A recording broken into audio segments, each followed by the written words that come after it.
relocated me. They relocated me to Birmingham, Alabama. You know. Then from Alabama, they moved me to Colorado, to Denver.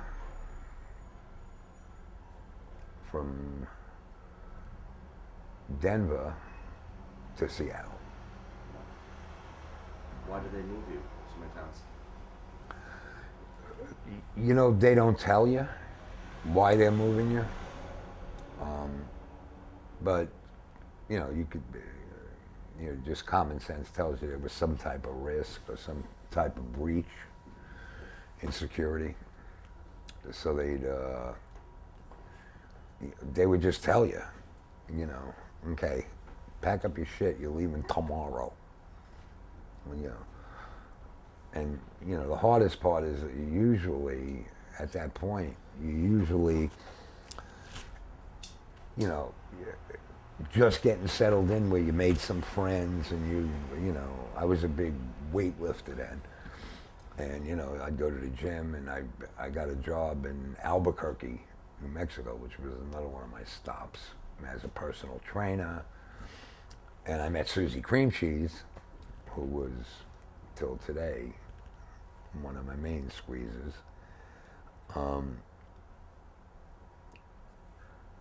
And that was a whole other story between her and her boyfriend.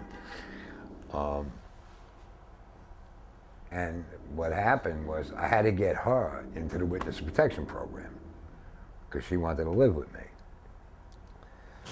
So that took about 8 months. I was in Seattle and I had to wait 8 months for her to catch up with me because they had to put her in the program. They had to change her name, you know.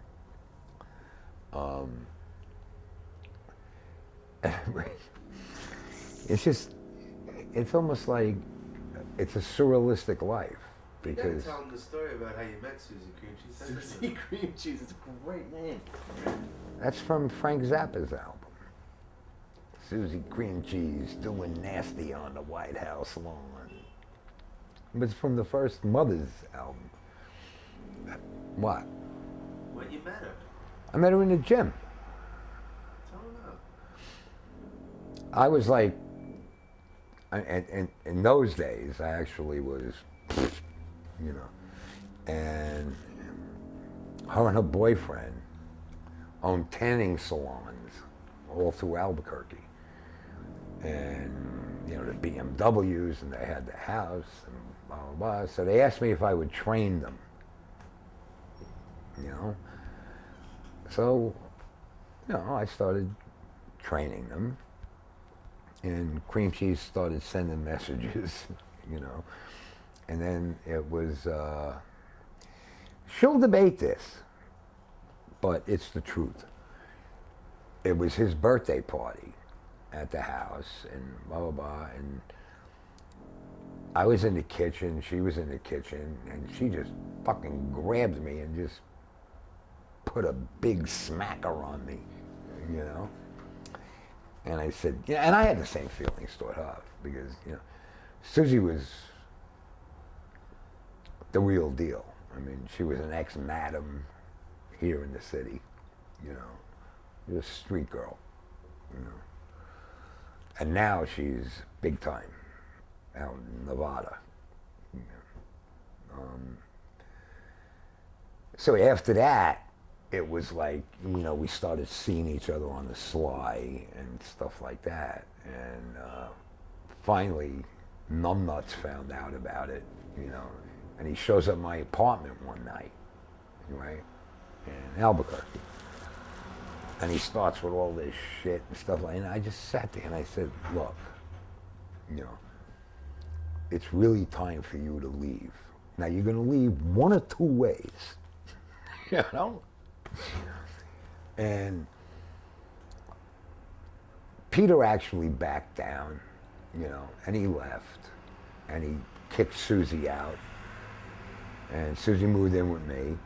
And we lived in Albuquerque for a while, and then one of those things happened where the marshals just said, you're out of here.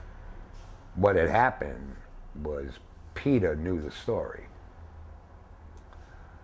So he was starting to try and reach out for people, you know, to get me whacked.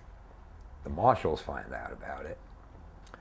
So it was like, they just came to me one day and just said, pack up all your shit, tomorrow you're leaving, you're out of here. And it was so dangerous to them. When they would drive me to the airport, they made me lay down in the back of the car. And there was one guy with an MP5 machine gun, riding shotgun, you know. And then I said, what am I going to do about my girlfriend? And they said, you got options here. And they said, you could just forget about her, or if she's willing to, she can go in the program with you. And I said, well, how long would that take? And they said, you know, we really can't say. So they moved me to Seattle, and it took Suzie about 8 months before she had the name change and a new identity, and then they moved her up there with me. And we stayed together a long time. And it's a good woman. What happened to her? She's very successful right now in Nevada, you know, and not in anything illegal. She's actually a food and beverage manager at one of the casinos. You know. And we still, you know, I always got a place to go. So if you're looking, try Nevada. What about Peter? What happened to... I don't know. I don't care. And for all I, you know, I just don't know what happened to him. Neither does Suzie. You know. You know, I mean, who knows what happened to him? You know. He's probably still running tanning salons in Albuquerque, for all I know. You know.